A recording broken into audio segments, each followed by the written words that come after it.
بسم الله الرحمن الرحیم. دوستان عزیز، عرض سلام دارم خدمت تک تک از دوستان. با امید که همه دوستان از صحت کامل برخوردار باشند. بحث سر درس های همیشگی خود برنامه ورد را شروع میکنیم و ما قرار است که در برنامه ورد از طب هوم بخش کومنت های کلیم مورد بحث و مورد مطالعه قرار بدیم و احمد زبیر زربی هستم.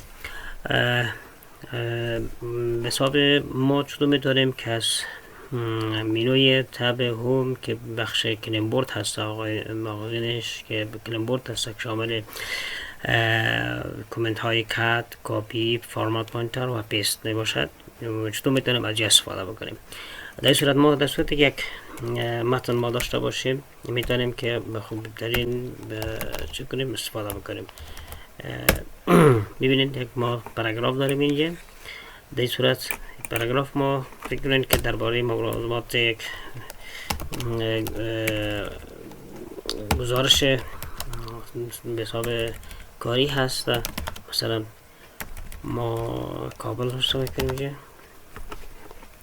غیر که ما بولد میسازیم درشتر چند سایز بلندتر و ما چطور میتونیم که از فایل ها بعضی از این کومنت هایی که فعلا هست، مثلا کات، کاپی، فرمت پوینتر و پیست فیشال استفاده بکنیم. کات کاپی، هدف از کات کاپی چی است؟ چون مسئله کات بریدن برش کردن ما میده که مثلا اگر ما بخوایم فایل اگر بخوایم حذف بکنیم یا برش بکنیم یا کات بکنیم، میتونیم که در قدم نخست اول رو انتخاب بکنیم، بعد از اون میتونیم عمل کات کاپی انجام بدیم. و یک چیز باید گفته شود، تا که ما انتخاب نکنیم نمیتونیم که فایل ما را چی کنیم کات یا کاپی کنیم. وقتی ما مجرد که انتخاب میکنیم اول ببینید اینجا یا کات کومنت ها یا گزینه های کات کاپی غیر فعال است. وقتی ما فایل یک قسمت مشخص انتخاب میکنیم فایل ها چی میشه؟ فعال میشه و شما میتونید که از فایل کات کاپی و مجرد که ما بخوایم که کات بکنیم و فایل انتخاب میکنیم و ببینیم کات، فایل چی میکنه؟ برش میکنه. و اگر با قسمت مشخص دیگه جای اگر بخوایم که نصب کنیم یا نصبش کنیم، میتونیم که از عمل پیست چی کنیم استفاده بکنیم. و در این صورت ما میخوایم که این قسمت که اثر خدا میمانیم و چند تا پایین میزنیم و چی میگیم پیست. وجودی که ما پیست میگیم فایلی که کات شدگی هست نه چی میکنه و میتونه ایره به جای مخصوص کنه نصبش کنه. و یک چیز باید که خاطر نشان بکنیم، خود کلیمبورد که از حافظه موقتی در خود برنامه ورد هست و یعنی منظور از موقتی که فایل هایی که وقتی ما عمل کات کاپی را انجام میدیم فایل به شکل موقت داره حافظه خود چی میکنه ذخیره میکنه تا که ما بتونیم از طریق خود پیست داره انجام بدیم یا خود پیست بتونیم یا جای دیگه نصبش کنیم. مثلا باز ما فایل انتخاب کردیم، از این میخوایم شکل برداری کنیم. کات بریدن ما نمیده که اثری ازش باقی نمیمونه و کاپی چی میکنه بریدن شکل برداری میکنه. مثلا ما قسمت از پاراگرافی که انتخاب کردیم به پایین آوردیم اینو میخوایم چی کنیم شکل برداری کنیم، یک شکل عجیب هم داشته باشه، پس میگیم از گزینه کاپی استفاده میکنیم. کاپی میگیم پس می در بخش بالا و در اینجا کسر خدا میمونیم باز میگیم پیست. ببینید که یک ما به این شکل داریم یک پاراگراف ما میجا داریم هم شکل از رو ما داریم شکل برداریم.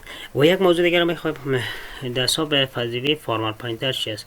فرمت پوینتر چون علامه برس هم هست، ما اگر بخوایم یک قسمتی از پاراگراف خط لاین اول ما یا خط اول ما بعد دیزاین های یا اشکال مختلف رنگ های مختلف اگر مزین بسازیم در این صورت و بولد هم بسازیم یکم درشتر هم بسازیمش یک خط باشه، پس ما میخوایم لاین اول ما که با این ویژگی هستن اندرلاین هم هست و جلی کم است و اندرلاین هست و در این صورت ما میتونیم که با از گزینه فرمت پوینتر استفاده کنیم. اول چی میکنیم این گزینه را انتخاب با قسمتی که ما میخوایم که عمل فرمت پوینتر انجام بدیم، اول متن خود انتخاب میکنیم، همون قسمت خط لاین خدا یا عناوین خدا انتخاب میکنیم، بعد میریم فرمت پوینتر انتخاب میکنیم، بعد از در هر قسمتی که خواهیم هر پاراگراف ما که هست لاین اول ازی با این ویژگی باشه با این فرمت باشه. پس میبینی علامه بارس آمد وقتی که برسر کش میکنید کرسر خط لاین ما باوی قسمت که بود مکمل با مو هندرلاین بود، چلیک بود و نوعیت خط و رنگ سرخ بود. میتونید که بالای رنگ های دیگه هم همچی کنید، بالای پاراگراف های دیگه خط اولشان لاین اولشان میتونید که همین پاراگراف همین چیز تطبیق کنید. به هر پاراگرافی که اینجا هست لاین اولش باید همین ویژگی و خاصیت باید داشته باشه.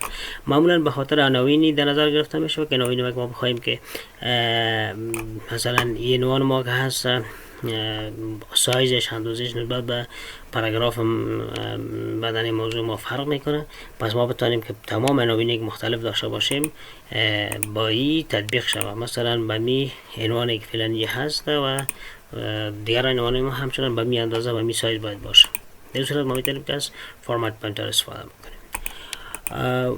بعد از او هست پیست است. پیست تعریف خود پیست عمل کت کاپی را انجام میده. عمل کاپی را فنوم پیست میکنه یا نسباندن چسباندن معنا میده. مثلا اگر ما بخوایم که یک قسمت از فایل خود انتخاب بکنیم، در اینجا در حافظه مقطع خود نگهداری میکنه، مثلا ما کات بکنیم فایل خود معمولا در حافظه نقل و اینجا پیست یک فایل کات کپی کرده باشه باید ما میتونیم از گزینه پیست کنیم استفاده بکنیم و اصلا خدا میمانیم باید از واسه میگیم پیست. یک موضوعی که فعلا جز بخشی از کلیمبورد هست پیست اسپیشل است.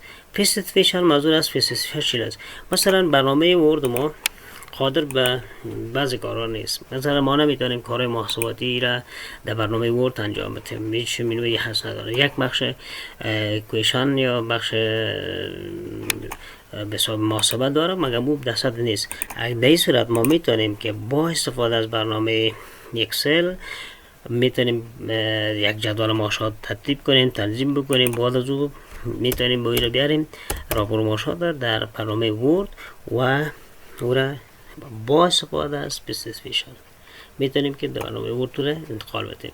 پس ما میتونیم اول در برنامه اکسل یک جدول با جور کنیم، بعد از جدول که جور میکنیم باز میتونیم که انتقال بدیم یا با استفاده از پیست اسپیشل ما میتونیم که در خود ورد انتقال بدیم.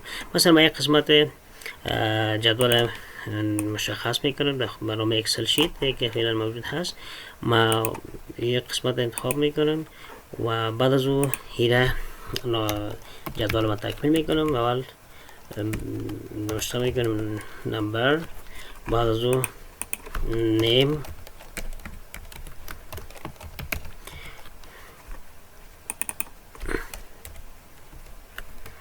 other name،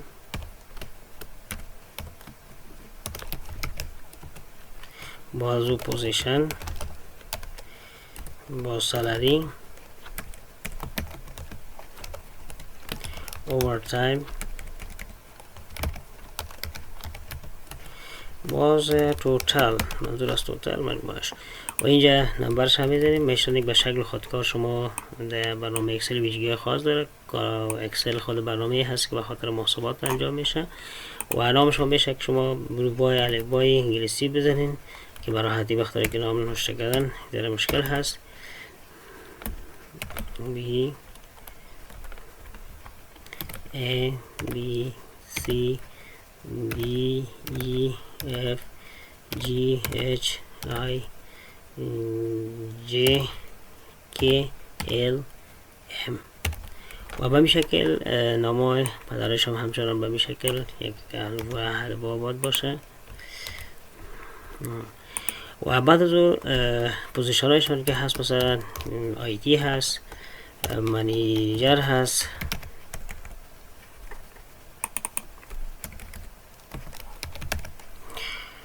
دکتر هست و انجینیر هست و بعد از اون تیچر هست. در این صورت ما هم از را میتونیم که کپی کنیم وقتی یک تکرار جلوگیری شود.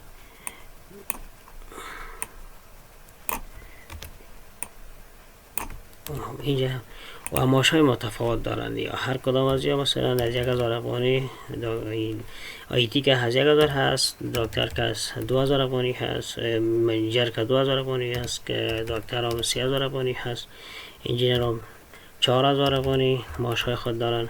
باز معلوم که هست 500 هست و باز آیدی 1000 هست. انجینر منیجر 2000 افغانی هست.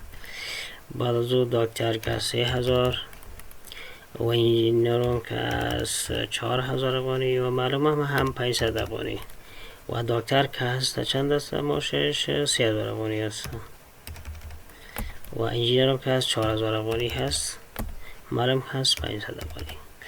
یه وظایف مختلف هست که به حساب یا نظر به مو کارکرد چیزایشان معاشهای مختلف دریافت میکنن، امتیازات حقوق مختلف دارن. و از صورت ما میتونیم اضافه کاری از رو به شکل خودکار یعنی ترتیبی هر کس نظر به کارهای چیزش اضافه کارشان رو اضافه کنیم. و یک کاری که باید فرمولی که باید انجام شوه، مثلا ما فرمول سهم استفاده میکنیم، سهم خواست بعد از او اینی رو که جمع به شکل میشه و با اینی چی میکنیم؟ جمع میکنیم. انتر قوس آغاز قوس بسته انتر میکنیم.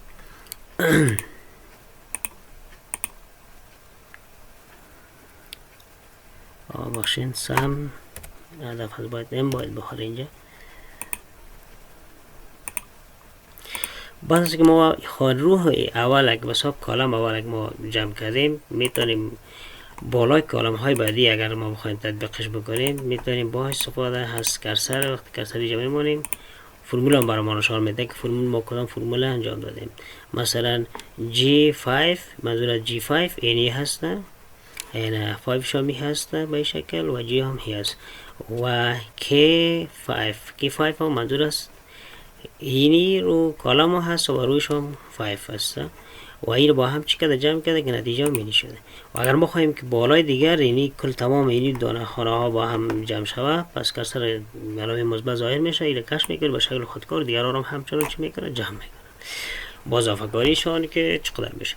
و توتال مجموعه معاش اگر ما بگویم ما دریافت بکنیم چقدر ماهش یا در یک ماه دریافت میکنن پس این کرسر میمونیم و این همش انتخاب میکنیم باز قوس بسته میکنیم انتر میکنیم. و در ضمن از او اگر بخوایم اضافه کاری در یک ماه یا چقدر دریافت میکنن اضافه کاری را پس که همه جا را کرسر میمونیم و قوس بسته میکنیم انتر میکنیم. اگر بخوایم معاشی که دریافت میکنن بدون اضافه کاری البته این را کرسر میمونیم قوس با آغاز از فرمول جمع حساب سهم استفاده میکنیم و همیشه میتونیم که ما یه جمع کنیم. و توتال مجموعی هم میشه که اگر ما بخوایم که اینی همه را ما مرج بسازیم یک جا بسازیم با استفاده هست مرج در جمعی شکل ما مرج سل بگویم و این را انجام بتیم. یه هدف هست که اگر بخوایم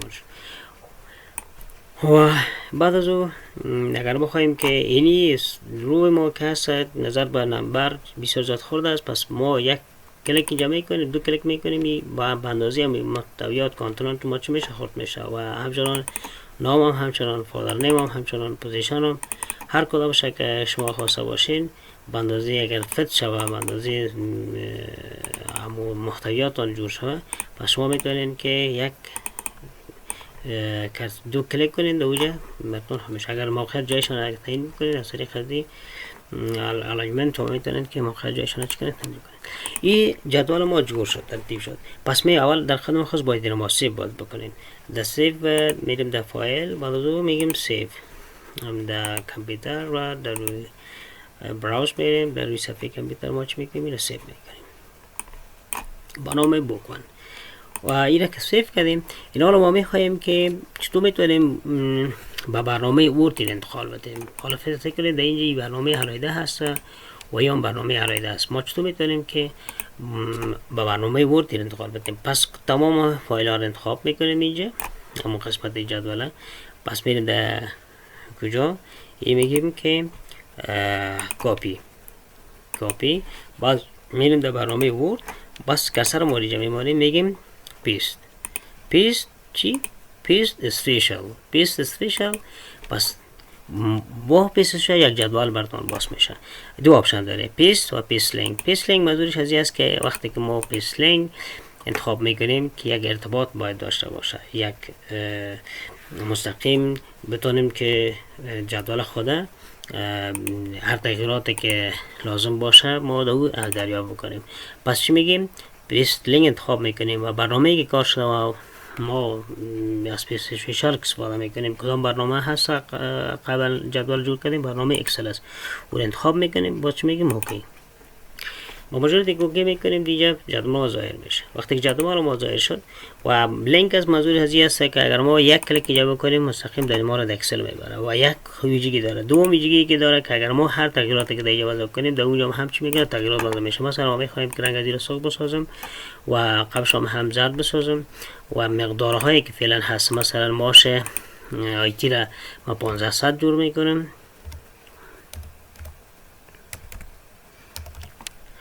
و بعد از او هر ماشه که بخش آیتی هست او را ما 1500 جور میکنم که ماشهایشان تغییر کرده. بعد از او میبینین که در نتیجه هم همچی میکنه تغییر میکنه. توتال هم مجموعه همش تغییر میکنه.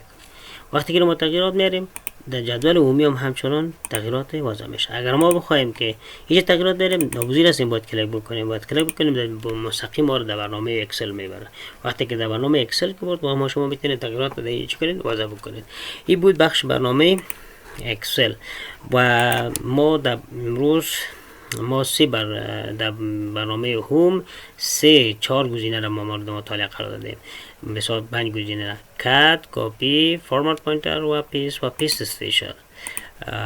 تشکر از توجهتان. با امید که مفید براتون واقع شده باشه. همیشه سبز خورم باشین. موفق پیروز سرفراز سربلند باشین دوستان عزیز.